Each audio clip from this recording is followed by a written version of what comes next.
Industria is an indie FPS that takes place in East Berlin. From the get-go, the game establishes an extremely interesting setting that somehow ends up becoming even better. Get this, the game starts on November 9th, 1989, at pretty much the precise moment the Berlin Wall starts to come down.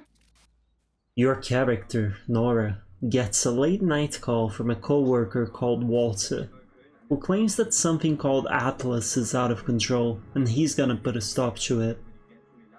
The call was meant as a goodbye and a way to inform her of what will happen, but naturally, Nora refuses that notion, and as such you're tasked with rushing to your workplace to help Walter. What ensues are a series of events much more serious than the protagonist could ever have imagined, involving multiple realities and whatever lies in between. Look, I could go on about the story, as I certainly want to, but for this review to remain spoiler-free, I won't. But I really want to. And for me, that's a very clear sign that this game nailed its story. I won't lie, my time with Industria wasn't perfect. Far from it, in fact. I ran into multiple issues, many of which I will get into later. But not once did I consider stopping or even taking a break, because I was just that invested in finding out the answers to all the mysteries that this game brought forth. The thing Industria nails most is its setting. Like I said, it already started in a great place with the fall of the Berlin Wall, but the moment it brought alternate realities to the table was the moment I was really sold. You spend most of the game in a surreal industrialized city, as the Steam store page calls it, and it's an extremely fascinating place to explore. Everywhere I went, I found myself asking what happened, trying to piece together answers to questions I was yet to realize I even had. The somewhat realistic graphics, creature design, and level design all work together really well in favor of building this mysterious atmosphere. The story that's told within the setting is also shrouded in mystery, and while really good and interesting, it did leave me wanting at the end. As much as I understood what the game had told me, there were just so many other questions left unanswered, and some that weren't even acknowledged by the game. I understand that leaving a lot to the imagination is a common narrative device, but given my investment in the story, it was a major bummer. Since I'm already listing what I liked most about the game, I have to mention the sound design. It is awesome. The game is voice acted, and the voice acting is actually pretty good. Wait, I just came in from the office. I just fell asleep on the sofa. I was dreaming of really weird things.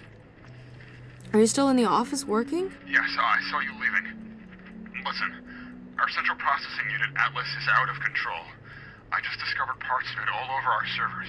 We'll just shut it down then. Impossible. It's spread too far already. But there is something else. I cannot overstate just how much the Straits added to the story, making me care just that much more about the characters. Furthermore, the ambient sound and the enemy sounds are all pretty good as well. There were times I legitimately felt uneasy walking through a corridor hearing machines, which are your main enemy in the game, somewhere around me. The actual music, when it was there, was also really good, complementing the mood the game tried to convey at any given time. I say when it was there because for most of the game it's just the ambient sounds, or at least if there is music I couldn't hear it save for a few specific sections. Here's a section in which I could hear the music.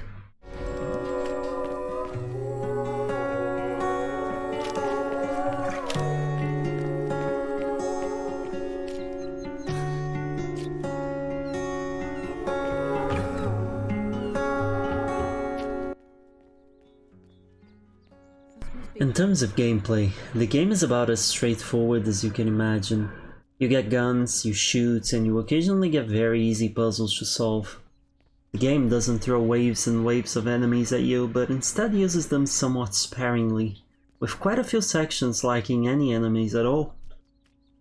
In terms of combat, what is there works well enough, but there isn't much there to begin with. You have a total of 5 weapons you can use, all of which can be unlocked fairly quickly. No grenades, no special gadgets, nothing. Just your guns and your wits. Turns out though, even on hardcore mode, which is how I played the game, the tactical advantage a grenade or similar would provide isn't really needed. The game only has around 5 or so enemy types, and among those, only one is a ranged attacker. Furthermore, the AI is pretty easy and predictable both on normal and hardcore mode. Still, though, don't get careless. The enemies do hit like a truck, if they make it to you. Even the hardcore specific limitations don't do much to make the game harder. It was told to me that ammo drops were sparse in hardcore, and that I would need to be careful with how I spent my ammo, but in reality, I never once ran out of ammo on more than 2 weapons at once, if that, and I never needed to melee enemies either. Oh, and another very important gameplay detail. You can pick up and throw a ton of items. This doesn't really do anything, but I really like throwing stuff, as you can see on the video right now. Well, anyway, while the game is easy, it is quite punishing if you do end up getting careless. On hardcore, health refilling items are very hard to come by, and they heal only about half your total HP. Furthermore, in the same difficulty level, you can only save when you find typewriters. The problem here is that their placement is dodgy at best. Most of the chapters have one right at the end of the chapter, for example, and I cannot grasp why they wouldn't just put the save points at the next chapter. Thanks to this, what happens is that you die, respawn in the previous chapter, and then you have to just go ahead and click a door or whatever to end the chapter again. It's a mild annoyance at best, but still, it sucks. Most of the chapters only have 2 or 3 typewriters, one of which is usually at the end, as I mentioned. So if you end up dying, you might just lose a good chunk of progress if you're playing on hardcore. That being said, the game is 3 to 4 hours long. The sections in which you're actively in danger are even less than the total runtime. This means that, for me at least, the most I lost upon death was maybe 15 minutes of progress, tops. I mean, it's a bit annoying, sure, but I honestly can't complain too much about getting careless and only losing 15 minutes.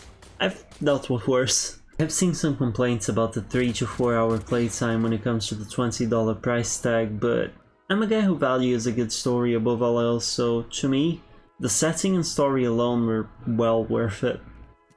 That being said, however, the game is currently in the September Humble Choice, so I highly recommend getting it there along with a few other really cool titles. On the technical side of things, this game is rough. It's really not well optimized at all, with constant drops even when locked to 60 FPS on my system that meets all recommended requirements. Another issue is that the game is plagued with glitches. Aside from one crash, which was very annoying due to the lost progress thanks to the limited saves I mentioned above, I haven't seen any game-breaking glitches, but I did see a lot of random things. Floating objects such as this weapon or missing flooring inside buildings. I even ran into an invisible wall at one point in the game, and after the halfway point, my notes sort of just vanished from my inventory for some reason.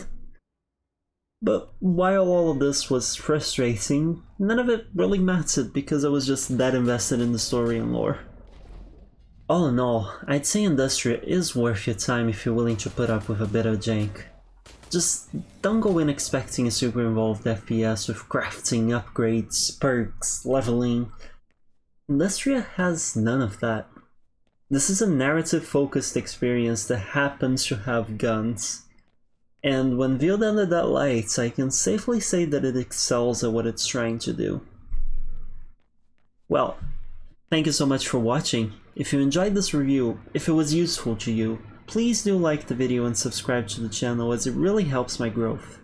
If you do decide to pick up the game, let me know how you like it, and I'll see you on the next one. Bye!